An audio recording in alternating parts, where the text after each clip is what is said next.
During our summer break of the Brand a Fan show, I spent a lot of time with other speakers and listening to a lot of speakers. And if you've also been hearing a lot of speakers, maybe at your company retreats and events, you can't actually turn the corner without bumping into a speaker or maybe a podcast or a book that talks about company culture. It's talking about burnout. It's talking about leadership. And that's because that's where managers and executives are focused today. And the more we talk about the brand a fan approach of cultivating fans, not followers, here on the show, I am actually more convinced than ever employees are an often overlooked opportunity for brands who don't actually realize their best advocates actually share the same email domains. So I needed to talk to someone who really understands culture and customers inside out. Meet Jim Knight. Jim is a keynote speaker on company culture and rockstar leadership. He's a 3-time author, entrepreneur, and the co-host of the Thoughts That Rock podcast, which always fills up my queue. No matter how high I stack my mom bun, I will never get it as high as Jim's own rockstar hair. He's going to tell us how he gets that. Welcome, Jim Knight, to the Brand a Fan show. Thank you, Lauren. I know we have been looking to try and do this for quite a while, and I'm finally here, and I'm so thankful for the invite. So thank you so much. You're speaking my language, especially with a hair bun. I like that a lot.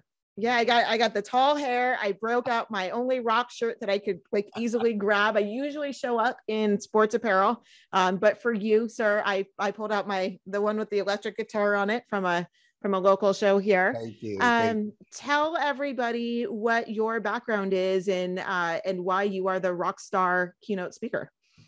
Yeah, I guess most people probably know me for my time at Hard Rock. I ran training and development for those guys for 21 years. But even if I go before that, I felt like I was an entertainer. My very first job was at a theme park, a local theme park in Central Florida, where I live still, called Gatorland. And I have stories from that. But, really having a music degree in performance and education, doing a lot of community theater, and some background in restaurants, but really those 2 decades with Hard Rock as a training and development person. I had a little bit of a stint as a middle school teacher, just always teaching and training. That was my jam. And I just, started speaking on the side, really more as a goof. Somebody asked me to do it. Really, I think to talk about Hard Rock's story. It wasn't even anything really thoughtful or leadership oriented. I said, yeah, I'll go and do it. And you know what happens? Sure enough, there's somebody in the back of the room who came up afterwards and said, hey, can you do this for my company? How much do you charge? And boop, that's where the light bulb went off. And so about 11 years ago, I jumped ship and decided to do what I'm doing now. And I'm thrilled. I mean, I'm probably going to do this the rest of my life unless somebody says, no moss, but I can't imagine that happening right now. I'm just going to plow through. I'm having fun. Yeah. Awesome. Hard Rock is definitely one of those iconic brands that has built fans. I remember back in the day when my parents would travel and sometimes they would bring back the glass, right? And it was a specific kind of glass. It had the logo, it had the city on it. Now, I mean, I know they're still sold and you can probably pick them up in every secondhand store as well these days, right? But what was it like to be in that training and development piece for a culture or a company that had that kind of, iconic culture? Did they always have that? Is that something that you took on? Is it something that you got to modify or help materialize as part of your role there? Yeah. First off, thank your parents for probably helping me with my bonus, because that's where all the money was made in merchandise for sure. Yeah. I did not create anything at that brand that I didn't first inherit. It was already a fantastic culture. That thing started in 1971. I got there in 91. So it had already been around for 20 years. But, these original Hard Rockers who are, and I say this affectionately because they would agree to it. They're freaks of nature. It's tattoos and body piercings and mohawks and colored hair and stuff that was happening before it became popular, but, had a really good philanthropic arm. There wasn't a single event, whether it was live music or some catering event, that didn't have some sort of a philanthropic charitable component. I love that. Mm-hmm. I love that these people were so unique and so unusual, the most interesting collection of humans I'd ever seen on the planet, yet they had a sense of urgency and attention to detail and a work ethic that was just unparalleled. And so, these are people I like to say that became the island of misfit toys. They weren't loved and played with wherever they came from, but they found a home. They found an island of people that just had this like mind of creating unbelievable, authentic experiences. And I just fell in love with the culture and the brand. So the first part of your question is I inherited it. I found it. I think it was sort of my responsibility once I got into a role where I could impact and influence the entire organization. I just didn't want to screw that thing up. I just wanted to perpetuate it and keep it going for the next guy. I wound up being there 21 years in charge of all training, staff, management, our corporate university, manuals, videos, e-learning, whatever it was. And I got to travel the world on the company's dime, look and say and be and do whatever I wanted to. It was awesome. And to be honest with you, Lauren, if I could do what I'm doing now and still work there, I probably would. It was just that unique type of company. And I can't even imagine going from there and working for another company. At this point, I can't ever work for another brand. They've ruined it for me. The only step that I had was to go do my own thing as an entrepreneur. Now, I don't want to say that amongst all of your other audience members. I'm sure they work for some fantastic companies, but that one was pretty special. Well, I am someone who also got my dream job for a special, really cool brand, really young. It was actually not my first job out of college, but my second. So when I went to work for the PGA Tour, I felt a lot the same, right? There was this iconic brand that had the philanthropic arm. They raised, I think when I was there, we celebrated 1 billion raised for charity, and then 2 billion quickly after that. And it was, such an honor and a pleasure. And it was somewhere that people want to work. And as you're talking about Hard Rock, and you're talking about a global brand, that people are coming here because they start to identify, oh, I am at one of the misfit toys. I do belong on this island. And I'm a fan of the brand. Therefore, I want to go work for and bring this to light. Could you see that come to play? I mean, you could probably really tell the people who wanted to be there because they aligned with the brand values, they aligned with that identity, and they were happy to kind of whatever role that they were in. Abel, can you talk about like some of those experiences, maybe somebody that you met that really embodied the brand? Yeah, I think, in the heyday, it was probably even more so. Maybe some people, because the brand's over, I think 55 years old, some people maybe would say it's a little bit tarnished. It's been around too long. Some people don't even think about it, but it's still really, really fantastic depending on who's working in the business. Because that's how I define culture is I just think it's a collection of humans. That's all it is. And they all have some unique behaviors. And some of those behaviors are, awesome, and some of them not so much. So I think my very first days where I realized it was a pretty unique, unbelievable, stellar company. I mean, I clearly remember my day one orientation. Now, I didn't have super long hair. I had hair to my shoulders, which already was unusual because I was mowing grass. So you could get away with looking however. But in a restaurant environment, I just remember in that orientation, there were 90 decibels of Zeppelin blaring in my ear. Eddie Van Halen's Frankenstein guitar, this red, white, and black thing that you could literally touch. It was not in a frame. You could touch that thing. The guy who was doing the orientation also had hair below his shoulders, and he had sunglasses on for like the whole orientation. I couldn't tell if he was sleeping, if he was high, if he was both, if he was trying to be cool. I don't know. But for me, it was just I don't know how to describe it, like a sensory mosh pit. But again, when you get past all the glitz and the glamour and the fun and the sound and the music, and you get to the heart of the people, which is really what your question's about, it was just the greatest people on this planet. And they all worked hard, and they were ravenous about making sure that they were just going to slake people. They were just all day long rocking people's face off. And now you have to teach that. But when you had some hungry people in the early 90s, it said, I can look at this customer, this guest right now, and try and figure out what will it require to rock their world. Is it quiet and subtle and cool? And maybe I need to be a lot quicker and use their name and eye contact, all the stuff we were taught. Or do I need to come over the top? Do I need to just absolutely be grandiose and loud and move at blazing speed just because I want to? And that's not what they were expecting. you get a whole bunch of wins off of that. And for whatever reason, people fell madly in love with the brand that they just would continue to come back.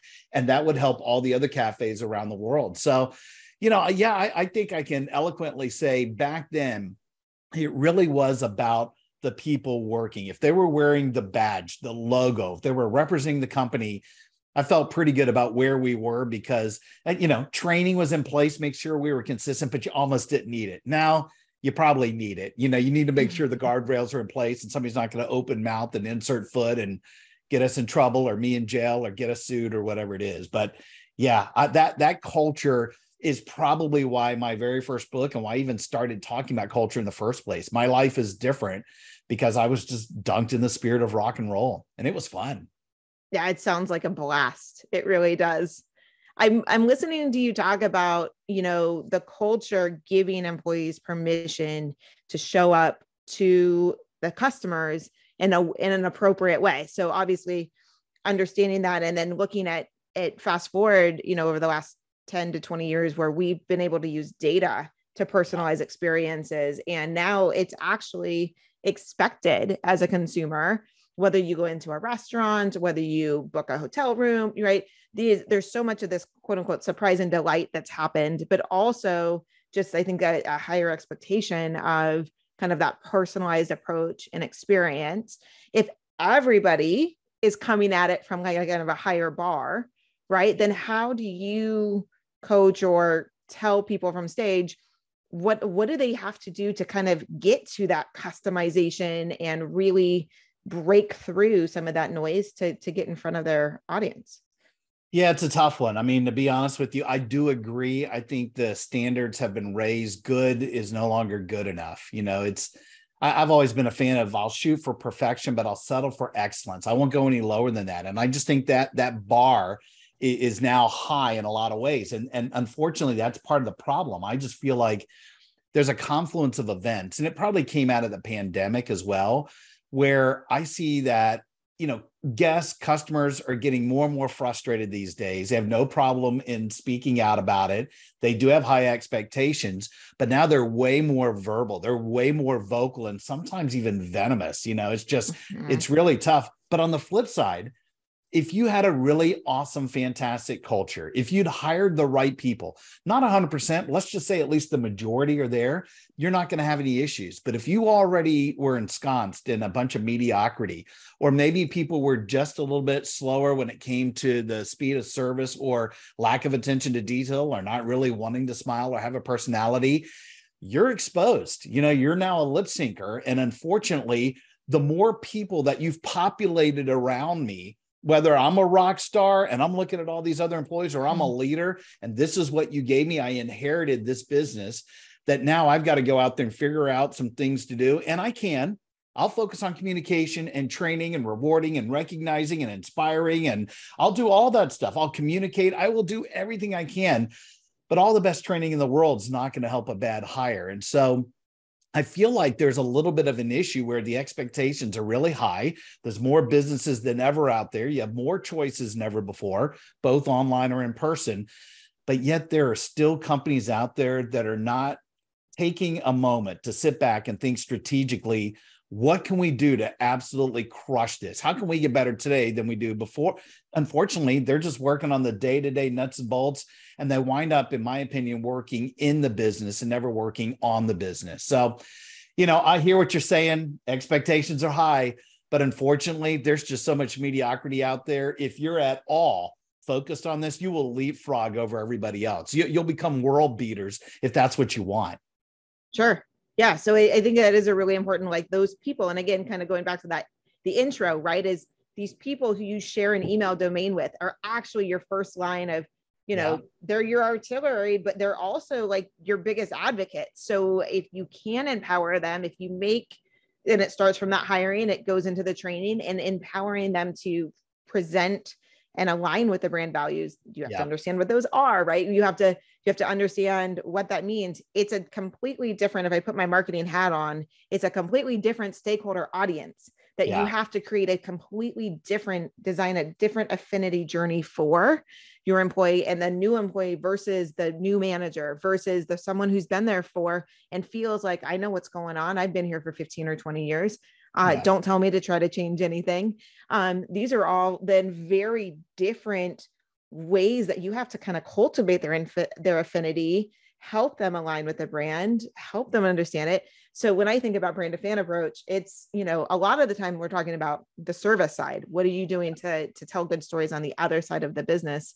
But like you said, if we pay just a 10% of attention to like, how do we get this right internally? Then that feels like it's a way to be, you know, a game changer for your organization. Well, and you're making a great point too. I think, you know, not just the marketing hat, but if you're a leader in the business, if you're actually running the joint, you're in complete control. It's marketing switch, finance switch, ops switch, HR switch, whatever, right? And you got to be somewhat of an expert or knowledgeable enough in all those areas, or at least surround yourself with people who can do that.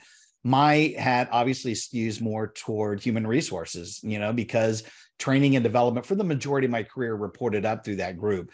And I think you're making a great point that there's probably nothing worse than us spending a ton of dollars and beating on your chest and marketing how awesome the company, the brand is, only to put people in an environment that's just meh, you know, right. or even worse than that. And again, a lot of that stuff, I don't think happens with a process, a tool, a product. You know, I think unbelievably great service trumps everything. It trumps product, service, environment.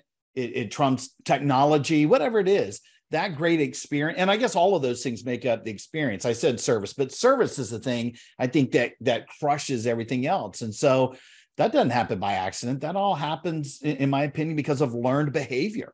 So, you know, the root cause, until we get into AI or robotics, you know, or we get into cloning or whatever is going to come down the road, we need to make sure that we have awesome humans who actually care about what it is that they're doing, that they can bring the thunder when it comes to an experience. And so, you know, you can mask it with a lot of things. You can go, man, you're convenient, your location's awesome, the product is fantastic, I love the fit and finish, I love everything you have. But if you treat me like just mediocre or less, then I'm less likely to probably come back.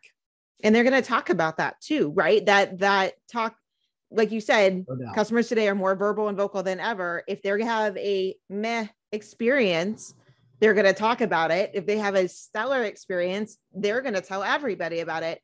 We were joking about this, my friend and I got some reviews from being on stage last week.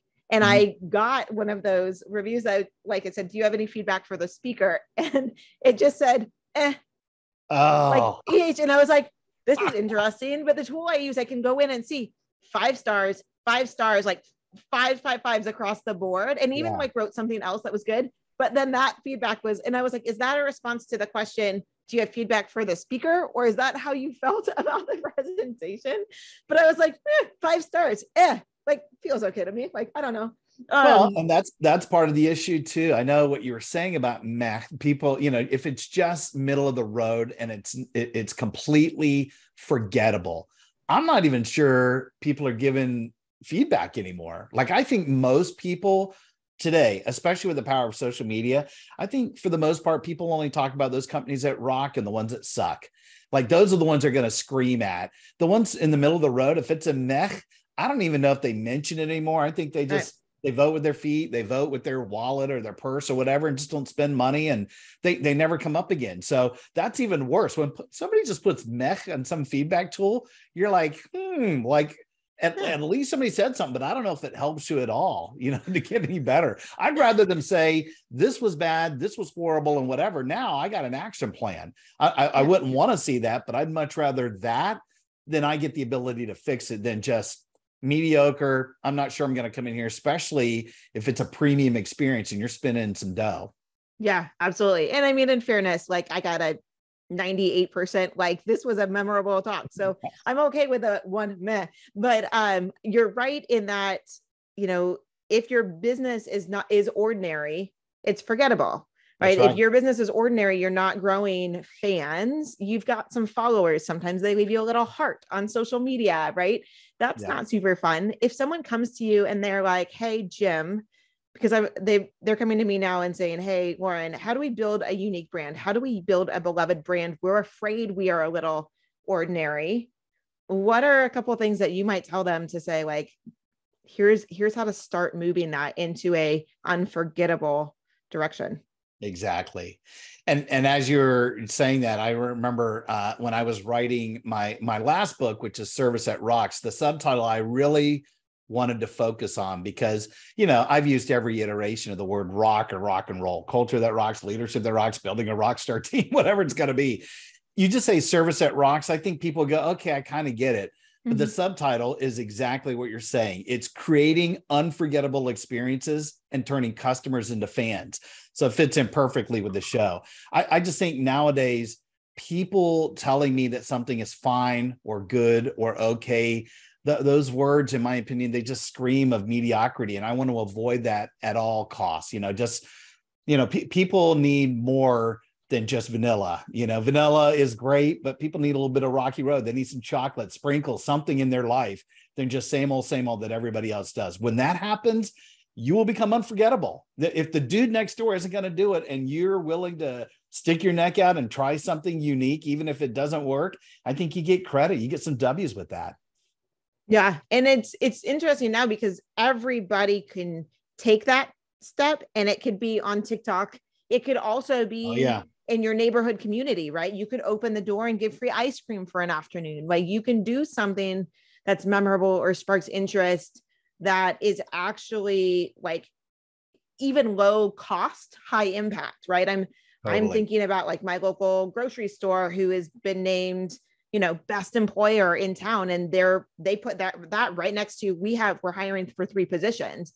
They're not putting that in an act of desperation. We have to fill these positions, but like, we're the best employer in town. If you can show that and demonstrate it and walk that as, you know, you're going to fill those positions as quickly as they have to turn over in an industry like that. So yeah, it reminds me, you know, of a couple brands. You know, you're familiar with Buc-ee's, the convenience. Yeah. So it's now the largest convenience store in the United States. Every time they open one up, it becomes bigger and bigger. But, you know, they actually put their employee benefits on a sandwich board sitting right outside the front whenever people are walking in. And so they know that culture is so important to get the right people. They're willing to put all of it out there. And if it's too low, they're going to get beaten up. But if it's too high, you know, unfortunately, they're also probably going to get beaten up by some people because there'll be a clamoring, but they have no problem in hiring people. And I love that. But even in the grocery store, it's the old Johnny the Bagger story, right? Somebody who just writes a little note and throws it at the bottom of the bag. And some people may see it, some people won't when they're taking out their groceries. But those that do and get a little bit of a serotonin, you know, pep in their step because somebody just appreciated them with some little phrase, little to no cost initiatives. Those things are huge. Now, the costly one, working at Hard Rock, I'll just go back to them for a second. They don't do this anymore, but they used to. For 35 years, I think, every single employee at 10 years, every single one of them would get a Rolex watch. All of them. I don't care what they did. Dishwasher, busser, housekeeper, everybody got a Rolex watch. At 20 years, you got diamond upgrades on the face. At 25, a trip for 2 anywhere in the world where there's a Hard Rock for an entire week. Now, when you're sitting in orientation, you hear something like that, you're like, what? Seriously? It's almost sort of like a throwaway joke. They can't believe it. If they make it to 6 years is the number that we figured out, they will not leave. They will stay. Even if we don't want them, they will stay for the 10 years to at least get the Rolex. I mean, it's not that and of course, Hard Rock buys these in bulk. So it does bring the cost down, but it's an actual Rolex with the Hard Rock logo on the back end. I go, what hospitality company, which is also very rare, can keep somebody for 10 years?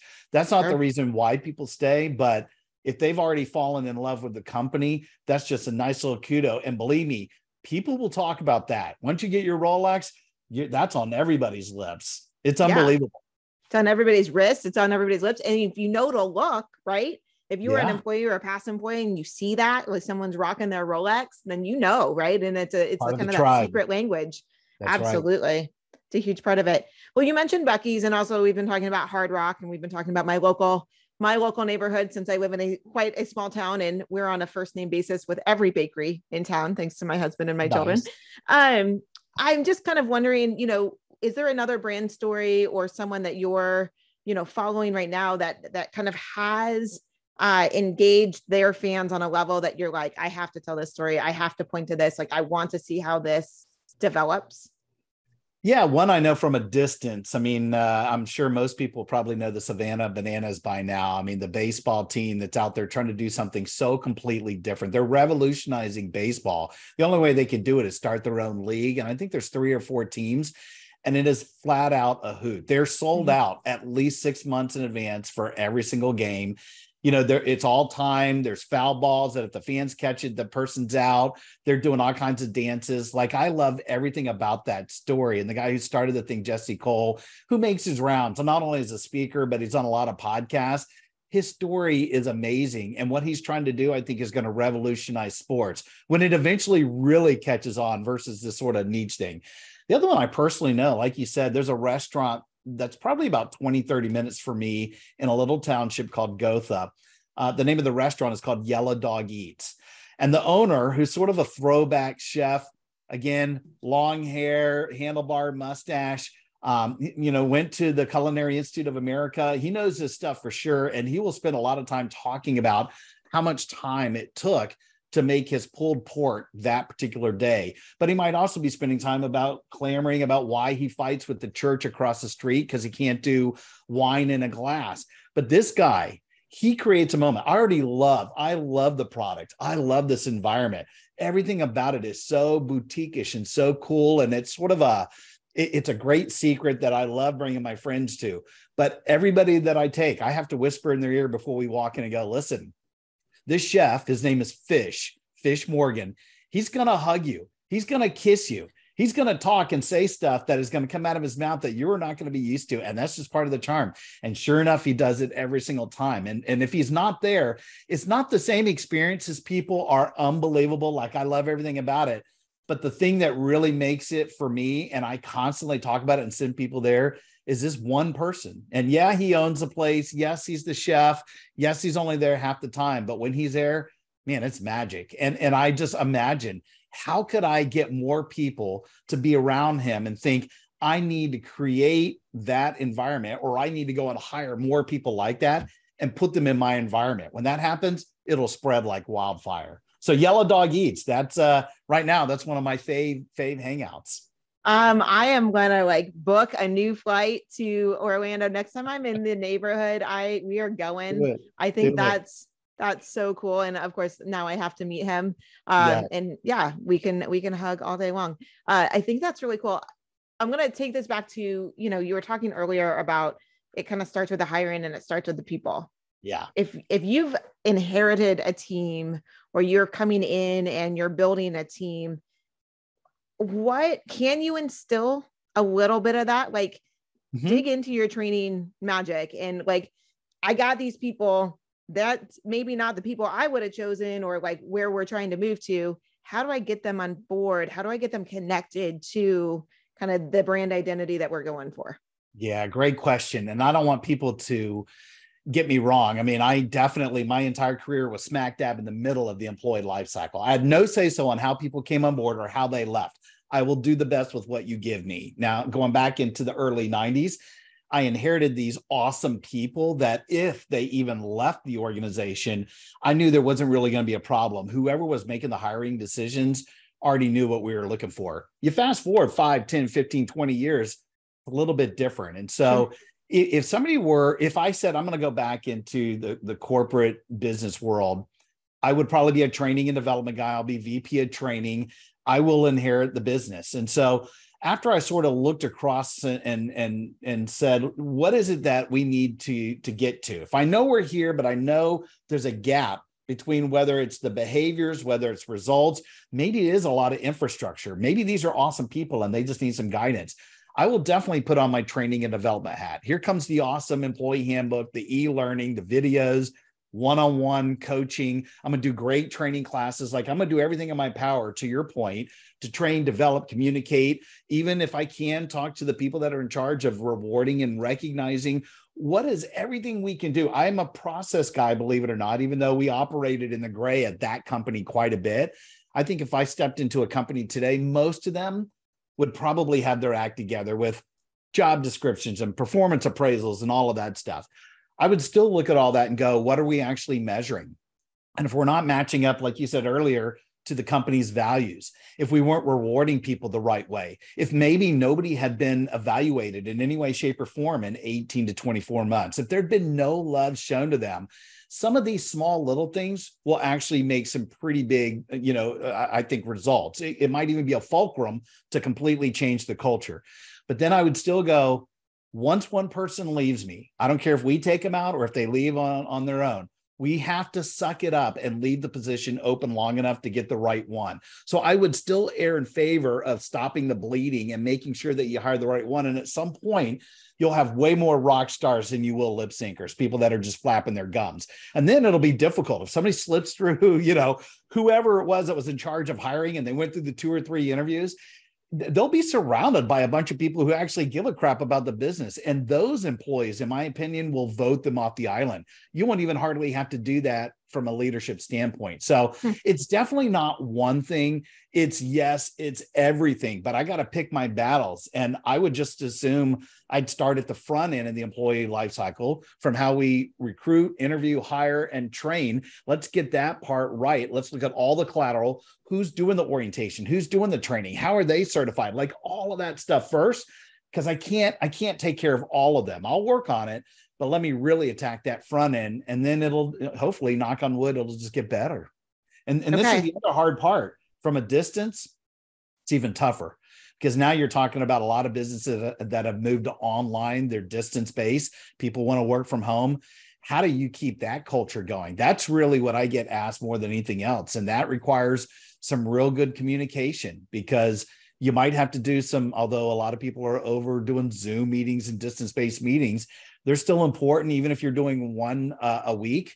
I think if you're the boss, you got to figure out how many phone calls can I make. Doing one phone call with someone to check up on them for 5 or 10 minutes, that's a big deal. You just bought me for another 6 months is how these people think, if at least somebody cares about me. So distance-based is going to be harder and harder. But again, it just goes back to, you really have to make sure you hire the right ones. Oh, I'm okay. I just took off my marketing hat. I put on my startup hat. I am bookmarking this episode, because as we build a team for FanWagon, my new startup, I am coming back to this one time and time again to do that, because probably being influenced by friends like you, Jim, I just know, like, if I'm starting a new company that I am playing the long game with, like that culture piece is really important to me. And it's on my top 5 hires of, okay, once I get a few people in place, I want that culture piece to be done well, because I had to articulate my brand values to get myself to buy into creating the business, right? Those were parts of that from the start. And so if I'm that kind of founder and that kind of leader, then I had people say, like, I don't know if you need that, like, up front. And I was like, for me, for the company I want to build, like, we have to have that up front, because it's going to impact everything else that we do and who we bring to this team. Absolutely. So. And you're going to be awesome at it, because you already are that type of person. And because you're even talking about it now and you're aware of it, and you're like, from an entrepreneur standpoint, from a startup standpoint, I'll say that it's always easier, because it's all in your mold. It's when you get down the road, when it's 10 years down the road, and maybe you have somebody else running the thing. Maybe there's a chief operating officer. Maybe it's a lot bigger and you've got multiple people and you're not 100% in the day-to-day. That's where it gets squirrely. And then for some companies, it's too late. They're so big that, it's like the Titanic or some cruise ship trying to turn around. It takes forever. So the more that you can get it up front, and then just keep your hands on it and make sure it's constantly in the vein that you want, with all of the stuff that we talked about, it'll absolutely perpetuate your brand the way you want it for all time. But it does take work. There's no doubt about it. No, I got my head kind of wrapped around that, but it's like, it's one of those pieces that you're like, if I envision building a company, right? And that is part of it. That's just kind of one of those other things, like building a website, check, like hiring great people, check, keeping great people, even more important. So I think lots of listeners are going to get a lot of value out of the things that you have shared. I'm curious, because you have written not just culture that rocks and service that rocks and leadership that rocks. Do you have kind of the saying or the way to kind of tie them all together that you want to share with us as far as kind of your that rocks viewpoint? Well, I started first teaching about culture, and that first book was about culture, and it was probably my only book. It's a hardcover, it's color, it's a monumental pain in the butt, to be honest with you. But I thought, I got one book in me. I've left the company here. I'm going to put it all out there. And I think what I realized is the main pillars of that thing were exactly the topics that you said: leadership, service, and employee engagement. And so I went down that list, and I've been deconstructing, which is not the easiest thing to do. I'm going backwards, but that first one 2 years ago was Leadership That Rocks. And that's really for new, up and coming. And, hopefully these are leaders that maybe they were a staff member and now they've just taken on their very first management or leadership role. There's not a lot of content out there. Most of the books are at a senior level standpoint. So I wrote that at a little bit of a lower level. Now, this one, the one I did last year, Service That Rocks, we've already talked about. That one is for anybody. I mean, it's just basic 101 service, but it's just replete with a lot of great stories and organizations that I have fallen in love with, or they're just out there in the public domain and I've been a fan of, even if they're not something that I regularly have access to. So those are the two that have come out of that. That third one, which will be called Engagement That Rocks, will be out in 2024. So I think to your question, I think everything falls into this Culture That Rocks series. And I say that because not just the fact that culture is quite the buzzword. I mean, everybody's talking about it. Everybody wants an awesome culture. But the reality is a lot of companies and leaders in general don't know how to do it. They think they do. They're hanging their hat on their product, or maybe they were first to the market. Maybe they're in the Fortune 500 because of the amount of sales. But the companies that stay on that list, Comstor sales, year-on-year results, those are the ones that you really have to look at and go, what are they doing consistently? Where they're always on whatever list you want to look at. Sometimes I even look for the list beyond that, the most admired companies to work for. Those resonate with me a little bit more. I don't know if it resonates with every customer out there, but I think they know when they're in a healthy environment or when it's pretty, weak or toxic even. And so, I will probably forever use that culture word. You and I are both speakers. I'm doing about 35, 40 engagements a year. No doubt about 80, 85% of those are my culture that rocks. Somebody may think, oh, I want leadership. Oh, I want service. I want whatever. But when it comes down to it, they're like, man, my culture, I need to amp that thing up. So if I had to tie it all in, it's really around that word.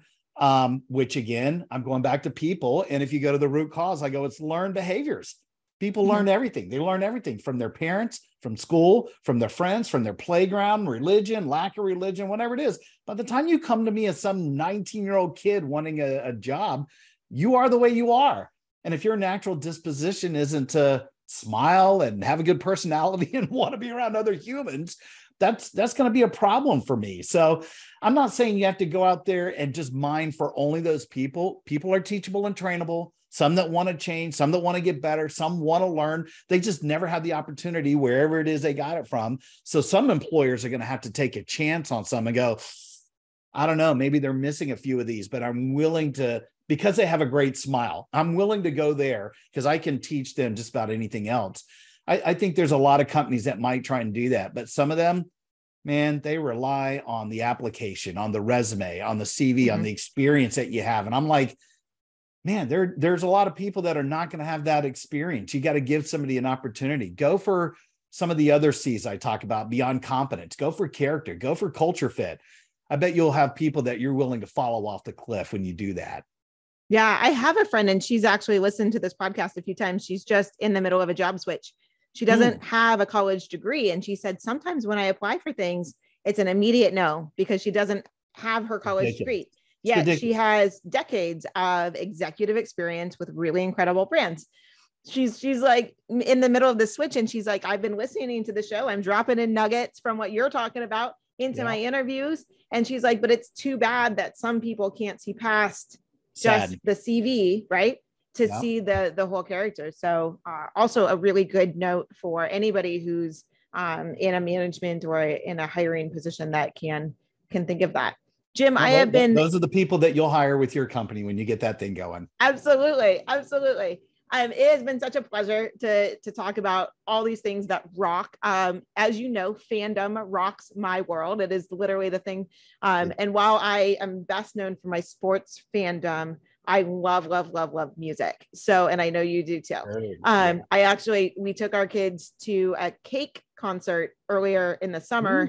For their very first concert. We taught our 5.5-year-old how to do the rock fingers.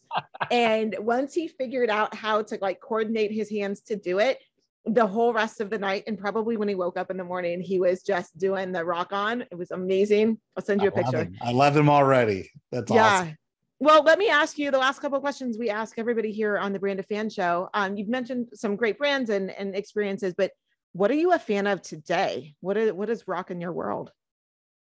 It's so cliche-ish. I could talk about Chick-fil-A. I mean, there are people that will throw them under the bus and other people that are just rabid fans. I am for a litany of reasons, but man, I am looking for stuff wrong every time I go there. Drive through, whether I'm inside the place, hanging out with people, their product, their restrooms. I look at their results, they're crushing everybody. So just from a restaurant standpoint, I really, really like that company still. And I am surprised that we haven't stopped talking about them. Everybody brings it up. It's like back in the day when we used to talk about Nordstrom's and then Disney and Starbucks. Chick-fil-A just seems so cliche-ish, but I am really a fan of theirs. There's some of our speaker friends that I've been exposed to. I'm going to write about a company called FurnitureDealer.net. They're in Minneapolis. They work in a warehouse and basically they build websites for furniture companies. And you would think, man, that is so niche. And yet they're all busy. And the thing is populated with a bunch of Gen Z and millennials in there with company dog and ping pong table and zone, drones flying around. And, they have overnights there. It's crazy.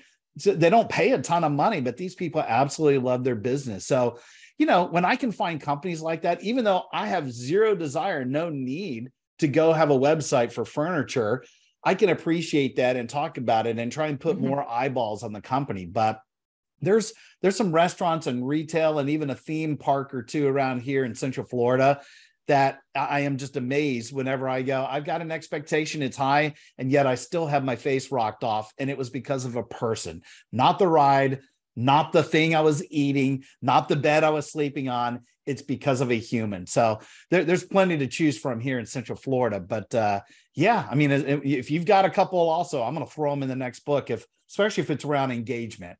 Yeah, absolutely. Well, the Brand of Fan approach is all about actionable affinity, which is all about using that kind of engagement layer, whether it's creating an invitation for someone and how those invitations come to play. So I'll send you a couple ideas. Yeah, I'll take them offline. I love that your background was literally at Gatorland. It was one of the last places I visited before COVID hit. And I walked around and honestly, I hate not all reptiles. I hate snakes with a passionate hate of snakes. So anytime that we were walking around maybe that kind of area in Gatorland, I started looking and reading all the signs and the way the sign was designed, the vernacular, the copy, like how it was written.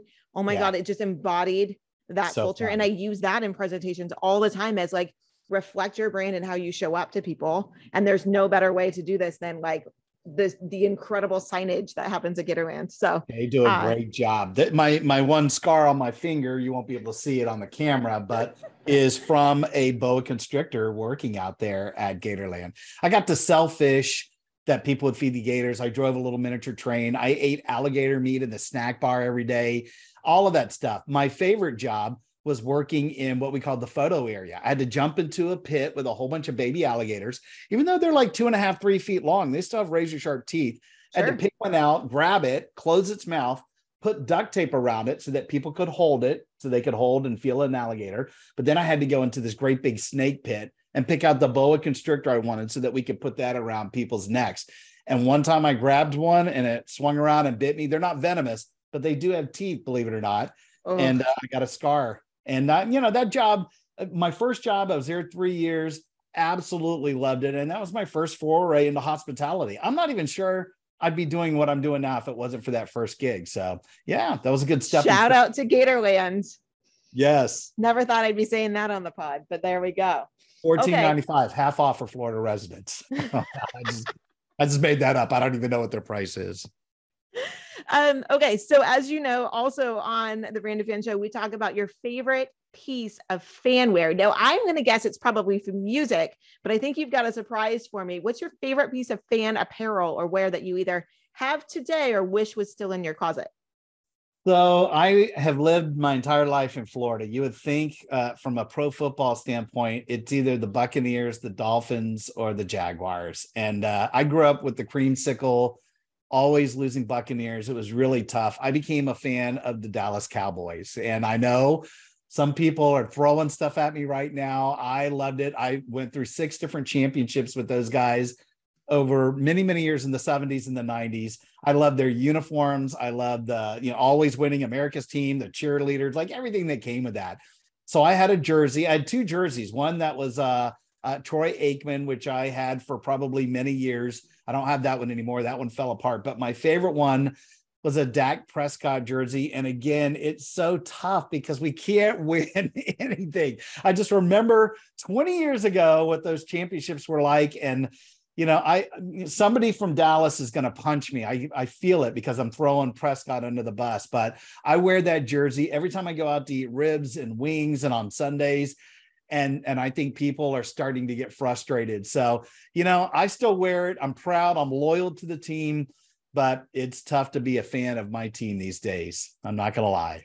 It has been a hard road. My in-laws are all from Texas. They're from the DFW area. I hear a lot about the Cowboys. I met Troy Aikman once at the Masters. That was kind of a cool experience. So cool. I too was a 90s kid who watched and cheered on the America's team when I was trying to figure out what football was outside of the Super Bowl. But not so much these days. So kudos to you for still rocking your Dak. I'm trying. Who is great guy, by the way. You can be a fan of Dak off the field, even if you can't win you a game on the field. Hey, that's what I hear. 100% people absolutely love him and he wins. I mean, the Walter Payton Award, he won this year for philanthropic work. I get it. As a fan wanting to cheer it on, it's not as tough as some, baseball teams that haven't won something in 80, 90 years. I get that, but boy, it's tough. It's tough even saying that I'm a Cowboys fan when a lot of my friends are, whether it's a Commanders or Eagles or Giants fans. Well, I'll be on the lookout on the FanWagon marketplace for Cowboys gear that I can send your way. So I'll send you a note if we get some good stuff. That'd be awesome. Pick it up there on FanWagon. All right. I'll do that. Great. Well, we've reached the point of the show. This is the too long didn't listen minute. If you've been kind of running on fast forward, this is the place to stop because you want to hear these gems from Jim Knight today. Jim, you did training and development leadership at Hard Rock for 21 years, but it's clear from our conversation, you have always been a performer. You shared those early days of culture at Hard Rock. You were working with a group that you lovingly dubbed the Freaks of Nature, right? The island of misfit toys, but the people together found a home, built this great culture together. I love your definition of culture as a collection of humans and their unique behaviors. We also talked a lot about service. So how service standards have been raised, that good is not good enough anymore. And the bar is higher for everyone today than ever before. Part of that is because our customers are more verbal, more vocal, and willing to be venomous about the experiences that they have. I love how you shared unbelievably great service trumps everything else. And if you have awesome humans who care and can demonstrate that they care, that's when you provide service that rocks. We had some chuckles when we were talking about being ordinary or meh as a forgettable brand because no one talks about those. But being able to take a chance and do something memorable for your business, you get points for that just for trying. And it doesn't require a high cost investment like you gave us some examples there. We had some great conversation about, if you're in the middle of it, what do you need to be looking for? Where are you identifying a gap that's preventing you from where you are and where you want your business to be? You gave some great recommendations about the things to look at, the handbooks. Do you have videos? Are you coaching? Are you developing? Are you doing assessments? Are you communicating? And also made the point that in the remote work environment, the communication is so, so crucial to connect with your employees and keep them in. Jim, you're the author of Culture That Rocks, Leadership That Rocks, Service That Rocks, and soon to be Engagement That Rocks. But for you, it all starts with culture and the learned behaviors of people and using those to your brand's advantage. What a great conversation we had on the Brand to Fan show. Thank you so much for being here. I had so much fun, and what a great wrap up. I love it. I love that you captured all of it. Thank you so much. You're welcome. If people want to find you, get the books, where is the best place to check, find Jim Knight online? Yeah, probably the best place is my website, which is Knight Speaker. So that's my last name, KNIGHT speaker.com. You can see everything there. All roads lead through that. Perfect. All right. Well, he is Jim Knight and I am Lauren Teague. And this has been another episode of the Brand to Fan show. Thanks for tuning in.